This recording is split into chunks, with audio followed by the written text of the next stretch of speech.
everyone! So it is the second of 4 videos I'm making going over what I'm learning in my horticulture class. So just as a quick recap, I am taking my second class towards my horticulture certification. I'm getting it through the University of Illinois. So these are like the classes you'd be taking if you were there as an undergrad. I think everyone in my class is like 18 or 19 except for me. So I am doing the online version. There is an in-person version and an online version. Obviously, I live in Chicago and not down by the University of Illinois, so that's been really great. It's sort of self-paced. I mean, you have stuff to do every week, but it's not like you have to do them on a certain day every week. And I already finished our first module, so the class is divided up into 4 different modules.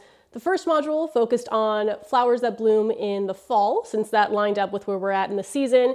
And it was also just an overview of the importance of pollinators. We started to get an overview of how to draw plant designs. Our second module, which is what I'll be covering in this video, focuses on then the summer flowers, which was the largest group that we went through. Some native, some not, but all that would work pretty well in our climate. And then we also started to focus on designing specifically for insects and pollinators, and that was really exciting. What I've liked about this class, so the first semester in the spring, I took Horticulture 100, which was just, the basics, like learning the plant parts, learning what pollinators are, and it was very good at getting kind of the base level knowledge. I'd say I knew about like 50-50, no, not 50-50 in that class. I'd say I knew about like maybe 75% of what was taught, and then 25% was new to me. And it didn't really like change the way I gardened, but it just gave me more knowledge as far as the why behind things happen. Whereas this class has really changed a lot of the things that I'm thinking now in terms of how I'm going to garden and what I'm going to do in my garden. And I've really liked that. And it's brought about a lot of ideas that I never really thought about before. I've also learned a good amount about new plants that I've never tried that I might try in my garden. So it's been really, really exciting. And I think coming from someone who container gardens too, I'm always trying to take what I'm learning and kind of see how I can fit that into my specific garden experience. So it's been really great so far. We are now halfway through because we've done 2 of the 4 modules. Right now I do have an A+ in the class. We'll see if that continues, but I have just really enjoyed it. So I have 2 more classes that I need to take in order to get my certification. I've been doing one a semester, and that seems to work really well with my schedule. I tried to the first semester. I had to drop one because it was too much, but one a semester has been really great. So what we'll get into now are the plants that we covered and some of the new and interesting things that either made me think differently or that I just didn't know before about gardening. So first I'm going to go over the plant list, and there were 27 summer perennials on it. Oh, all the plants we are learning to are perennials for our environment, which I believe the school where it's located is zone 5B. I'm 6A because we're right next to the lake. We're a little patch of 6A on Lake Michigan. So if you're in a similar growing zone, then these plants should be perennials for you as well. A lot of these, again, though, are natives to just like the Midwest. So it might be a little bit different based on where you're located. But the plants that we learned about, I'm going to say both the scientific name, again, which I will probably mispronounce, and then the common name, and some interesting facts that I learned about some of these that I didn't know. So Achillea filipendulina, which is fernleaf yarrow. I do want to get more yarrow in my garden. Achillea millefolium cultivars, which is rose yarrow. Both of those will bloom in June and July. Agastache foeniculum, which is anise hyssop. Allium, we just learned in general the species of Allium ornamental onions. Asclepias incarnata, which is swamp milkweed. And then Asclepias tuberosa, which is butterfly weed. Butterfly weed is great, again, obviously for pollinators, so definitely recommend growing that in the garden. I'm going to try to get some if I can. I think some of what I ordered from the native seeds from Prairie Moon Nursery are actually butterfly weed. I'm going to have to double check. Then we have Calamagrostis acutiflora, Karl Foerester, or featherreed grass. That was the only grass that we read about. Learning about how important grass is for overwintering makes me want to add some to my garden somewhere. What's hard though is that I love flowers so much, and just having grass that doesn't necessarily, I mean, some of them do produce small flowers, but not having big colorful flowers. But there are some varieties that turn a really pretty fall color. So I might add some grasses into my back deck garden along the back border. And I think that would look really pretty, and then obviously serve the purpose of overwintering for pollinators. Next was Calamintha nepeta, which is calamint, Coreopsis grandiflora, large flower tickseed, Coreopsis verticillata, threadleaf, Coreopsis, I'm going to say Dalea, it's not Dalea, it's Dalea purpurea, which is purple prairie clover, Echinacea purpurea, purple coneflower, which obviously I know all about coneflowers. I have a bunch in my garden. Eupatorium perfoliatum, boneset, which I've never grown. This one I have. Gaillardia X grandiflora, blanket flower. I have a couple in the garden right now. Hemerocalis, daylily, heuchera, love heucheras, coral bells. Leucanthemum X superbum, which is Shasta daisy. Lilium species, just all the species of lilies. Lobelia cardinalis, cardinal flower. Monarda didyma, bee balm or bergamot. Penstemon digitalis, beard tongue. Picanthamum virginianum, common mountain mint. Ratibita pinnata, gray head coneflower, which this one was very interesting to me because I'd never heard of it before. It's not, the petals aren't gray, but the seed head is, and they have a really pretty growth habit. So I might look for some of those next year. Rudbeckia fulgida, specifically the variety Goldsturm, so Goldsturm Black-Eyed Susan. I have some Black-Eyed Susan. I don't think they're Goldsturm. Something that, now that I've been in this class, is I now find myself more irritated with plant tags or websites that either don't have the scientific name or don't have a specific variety, even though you know it must be a specific variety. Like now that I know what all that information tells me, I want to be able to find it on the website. So sometimes something will just say like Black-Eyed Susan, and I want to know, but like what variety is this in case I really like it and want to make sure I get it again. Next was Silphium perfoliatum cup plant, which had really cool like leaf habit, how they grow on the stem. And then the last one was Thymus serpylum, which is creeping thyme. So those were the 27 plants that we learned about. Again, these are all perennials for our zone. So I will put this down below, all the information in case you are on the hunt for some new plants. Something else that I wanted to mention though is that obviously we learned about swamp milkweed. So that's Asclepias incarnata. They had mentioned, and I didn't know this, and I do have some common milkweed seeds that I got again from Prairie Moon Nursery, that common milkweed can actually be very invasive. So even though it is something that's native, the example they gave was like if you planted it next to a blueberry field or a blueberry patch, that the milkweed could actually start to take over and creep into that patch. So it's not always necessarily recommended to plant that next to something else because it might just take over. Now, my plan is to grow it in a container. And now that I know how aggressive it is, I think it's going to be one that I just grow kind of on its own in a separate pot, because then, I mean, what's it going to take over itself? So I can still have the milkweed. That is great for the monarchs. And then I'll be able to keep it contained, which is one thing that's great about container gardening, especially on a deck, is that plants that can be more invasive, especially like morning glory, I can keep them contained pretty easily because I can keep them on the deck. So if any seeds fall off the plants, they're falling on the deck. They're not going to fall into soil and grow there. And then I can just pull them at the end of the season. And it's really easy if you're especially with a small pot to either completely empty out the soil and fill it or continue to pull the weeds as they come up, because it's not like you're keeping track of a large area of soil. So it has been nice container gardening to be able to control things that might be, again, a little bit more invasive. So now I'm going to go into the part of basically everything else that I learned that was either interesting or something new. Maybe it's something new to you too, just things I didn't know or things that made me question the way that I garden. And one of the things that made me question the way I garden, now for each module we have the plant list that we have to learn about. We have videos that we watch, and then we have readings, which are either like from books or studies to go along with each module. And this was from a book called Attracting Native Pollinators. It was chapter 6. And it just said something in there that kind of like triggered something in my mind. Now, obviously there's such a huge focus, especially now, on native plants, which is great because a lot of the natives aren't really around anymore. And obviously native pollinators have grown feeding on those plants. So the native plants are good for the native pollinators. But this part from the book stood out to me. So it says non-native species, and again, this book is all about like benefiting and attracting pollinators. There's a lot of native plants, but it said non-native species may be preferred for planting situations that have been greatly altered from their original native state. And examples of this were like tougher urban areas and roadsides. And that really got me thinking, because very little about my rooftop deck container garden is native. I mean, the soil I plant in is not native Chicago area soil. It is potting mix that I get from the store.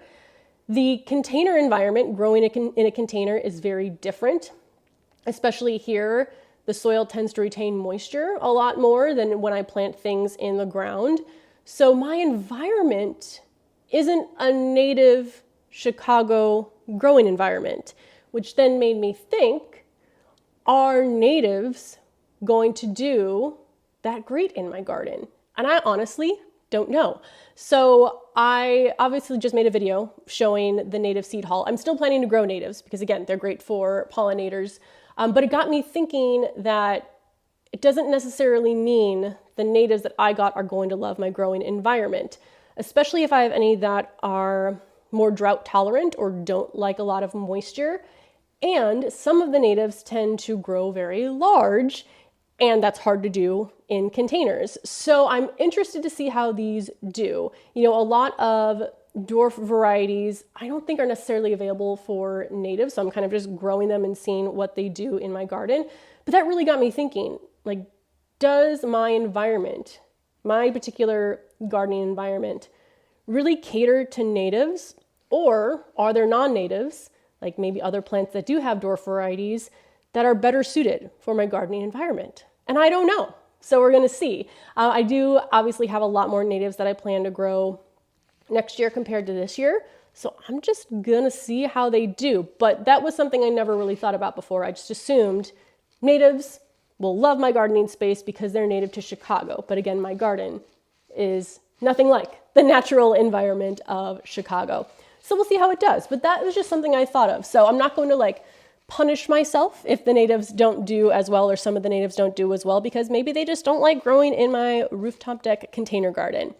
So yeah, that stood out to me. Now, also from this chapter, it was called The 6 Characteristics of Good Site Design for Pollinators.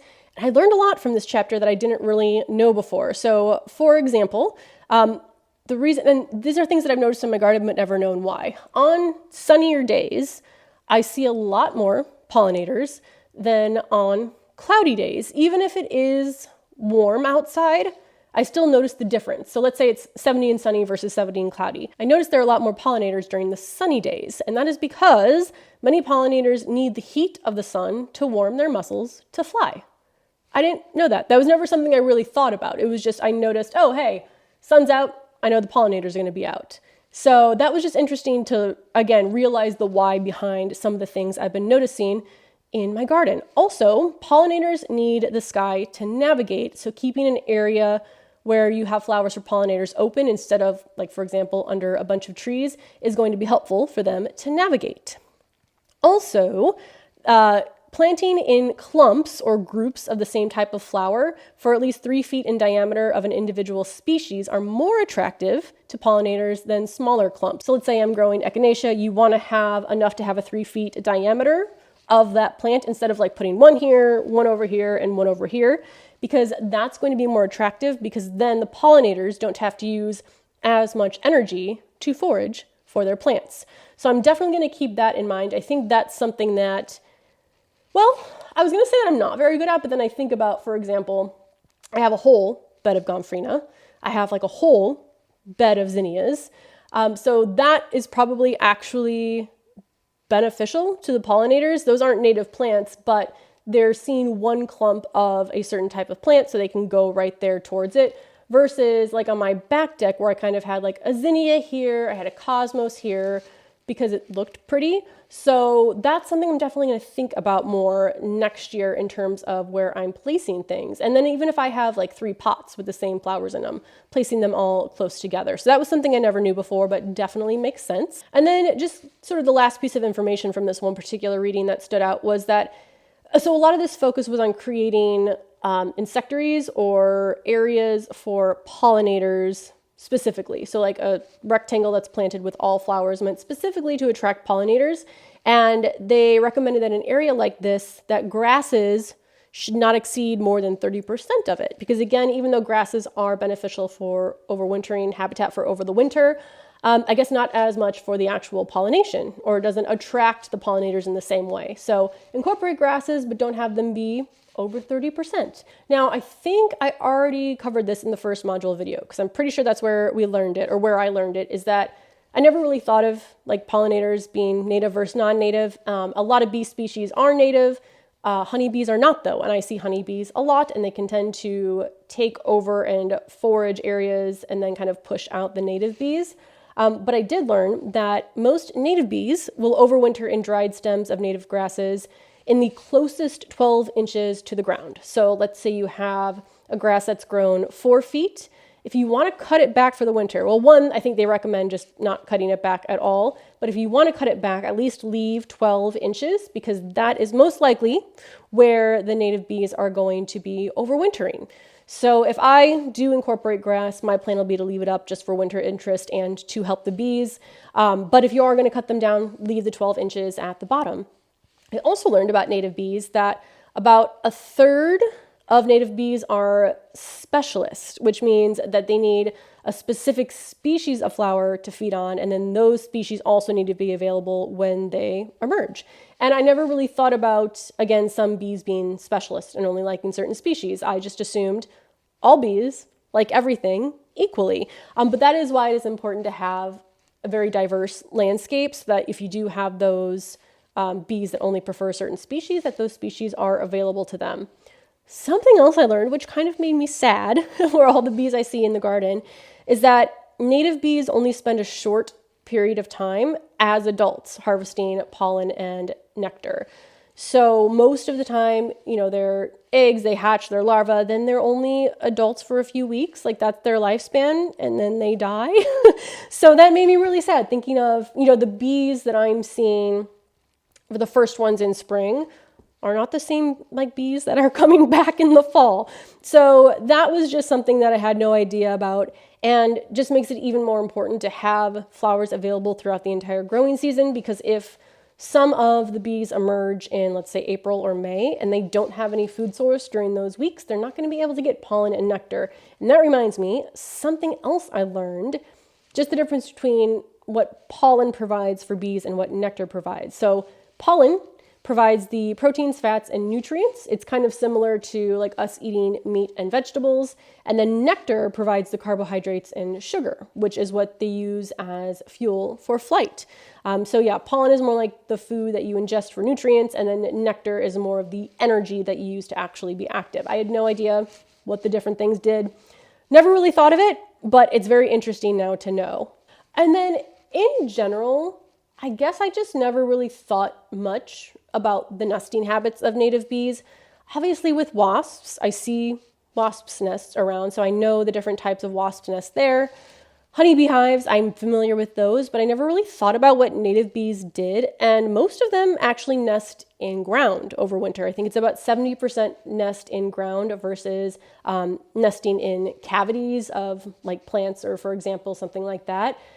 So that just made me realize, when you're walking around the ground, you have no idea how many bees might be nesting in there. Also important then, from what I was reading, to at least still plant densely so that there's a wide variety of plants, but not so densely that there's no like bare ground for bees to access and build their nests.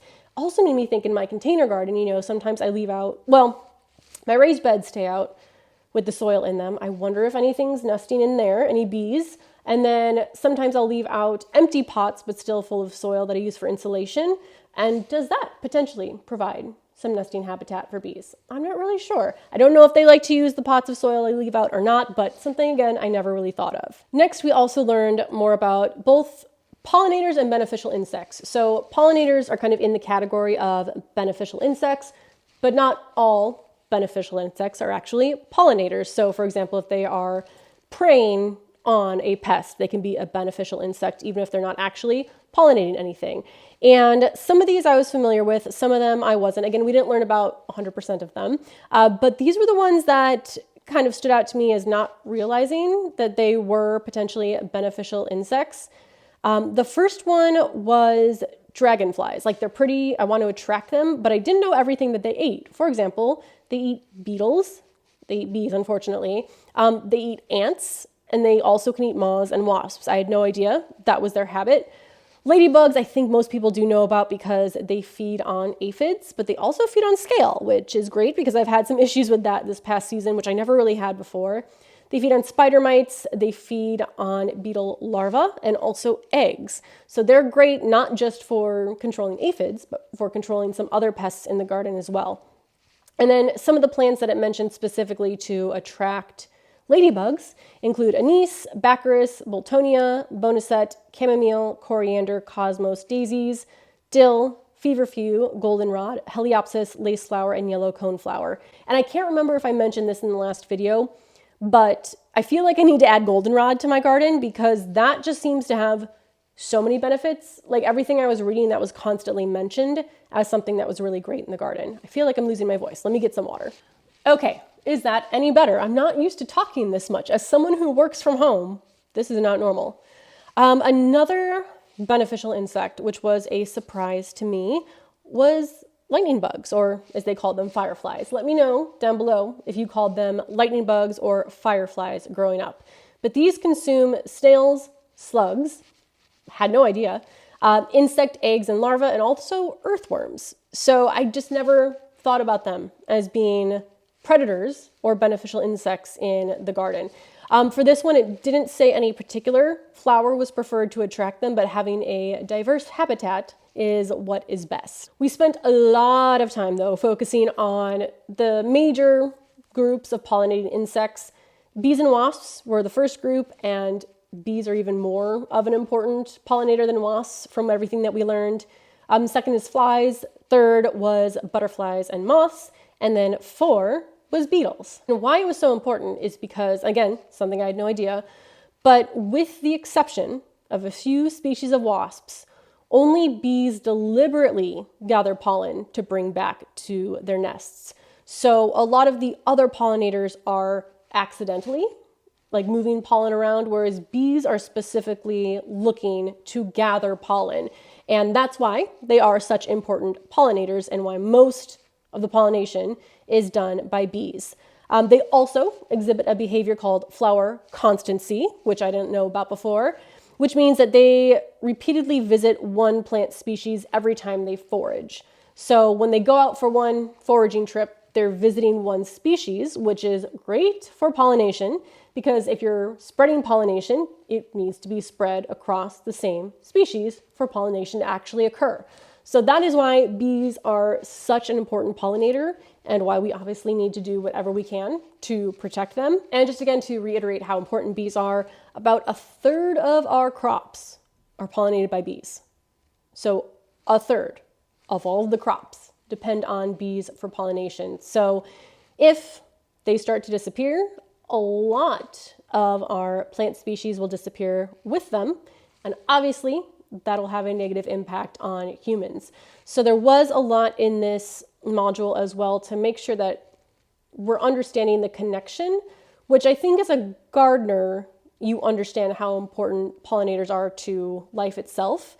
But probably if you're not, you don't really think about it. Like if all the bees disappeared, we'd be fine, but we actually wouldn't because there is such an interconnection between, obviously, everything on this earth. We need pollinators to pollinate the plants, to provide food. It all works together. Now, I'm sure it's like a Black Mirror episode where I think they had the mechanical bees. That might be something that's maybe invented one day, but I would rather just not have the pollinators go extinct and keep them around. I also learned, so I was someone growing up who, if I saw, or even if I thought I heard a bee, I would run, like run and scream. But now, and I've learned this a little bit just from being around them in the garden and how docile they actually are, like how little they care about my existence, especially when they are actually foraging for pollen. I was reading that when they are on a flower is when they're the most docile. And if you wanted to, you could potentially even like pet them. But then I also read, don't do that because you can easily damage like their delicate wings and body. But I can get so close to a bee and it really doesn't care. wasps I will still run from because there are some mean wasps that'll just attack you. But all the bees now, I'm just like, oh, you guys are so cute. I don't have that same fear anymore that I used to have when I was growing up. So that's really nice. It's nice to see the larger impacts of gardening on my life specifically and how it's changed me. So yeah, that is something that I've definitely noticed and definitely appreciated. I don't have to run now from every single bee that I see. One of the other things that I learned from this module was just that diversity is better. So the more types of plants you have, the larger number of different plant species, the better that's going to be for your garden. Now, obviously, starting with a smaller garden at first, it's not as easy for me to have a large diversity when I just had the front deck. Now that I've expanded to the back deck, I do feel like I'm doing a good job. I am someone, though, that kind of gets into the rut of well, not necessarily a rut, but when I find something I like, I stick to it. Like I love zinnias. I love dahlias. I love gomphrena, but I want to make sure I don't just have 3 different species. I think the recommendation was around 20 different plant species, 20 different plants, and then after that, the benefits kind of level off. So I'm definitely going to think about that in terms of what I plant in my garden going forward, still knowing that I want to have enough to have like those clumps of the same species, but then other than that, have as much diversity in my garden as possible, just so I can attract all of the beneficials and all of the pollinators. And then the last thing I wanted to cover, which wasn't specifically mentioned in this chapter, but it was just terminology that we were talking about that then kind of led me down the path of discovery, something I didn't know before. And that was, we were talking about annuals and perennials, obviously, and the life cycle of each, and how an annual does its life cycle in 1 year, no matter where the plant is. And that got me realizing that a lot of the plants I've been calling annuals are not annuals. For example, my favorite plant, one of my favorites in the garden, petunias, are not annuals. They are technically tender perennials. So tender perennial means that it would be a perennial if it was in its native zone, but if it's grown somewhere where it's cold over the winter, it can't survive. So my petunias aren't dying. Well, usually they're dying because they have budworms all over them. They're not dying because they're an annual and they're at the end of their life cycle. They're dying because the weather gets too cold for them to survive. So they are not true annuals. A true annual is something like a zinnia or a sunflower that it's going to complete its life cycle in 1 year no matter what. I can't overwinter, for example, a zinnia and have it come back because it is a true annual. So that made me realize a lot of the plants that I thought were annuals are not. They're called annuals. They're treated just like annuals. So it makes more sense. Like in garden centers, they're in the annual section because they know in Chicago, these are going to be an annual, again, unless you bring them inside. But technically, they are tender perennials. So I thought that was really interesting. And again, something I didn't know before. But I think that's everything for Module 2. I'm really, really enjoying this class, if you can't tell. This module was on, like I said, designing for insects. Next module is designing for humans because not only does it have to be functional, it also has to look pretty because humans are involved. And if something doesn't look pretty, then it's probably not going to be left where it is.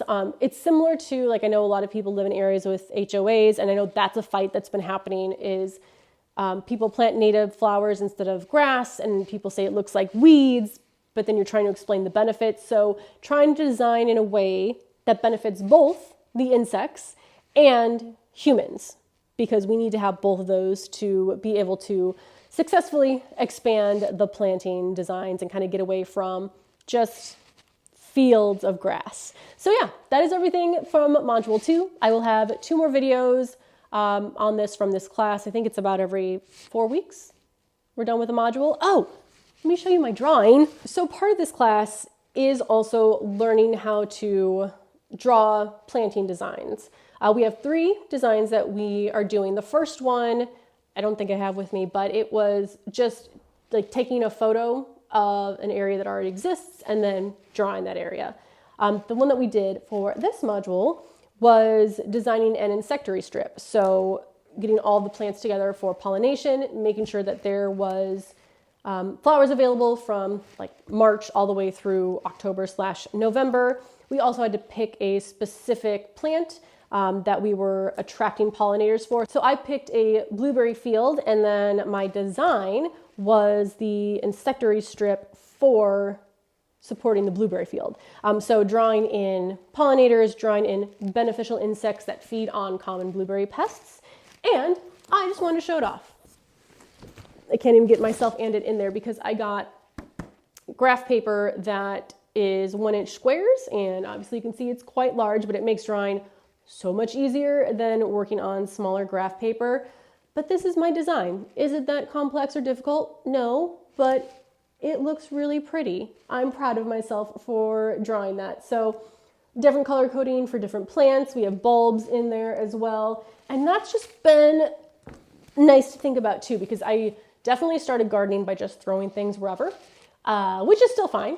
And now actually planning it a little bit more. I've gotten better at that each year, but actually sitting down and being able to do this, I think I'm gonna do, and it's fun to draw. I think most of the class, again, a lot younger than I am, are using computer software. I didn't find a free program that was great, and I don't wanna pay for a program just for this class, but it's also relaxing to draw and color this in. It's kind of like those adult coloring books. I've really been enjoying it. So we have one more design project. I haven't gotten this one graded yet, but I'm assuming the last one will be something that has to be both, again, visually appealing to humans, but also beneficial to insects. So I'm excited to see what that is like, but that's gonna be everything then for this video. Let me know if you have any questions. Let me know if there was anything that you learned that was also new, so I don't feel like I'm the only one that didn't know all this stuff before, and I will see you in the next video. Bye.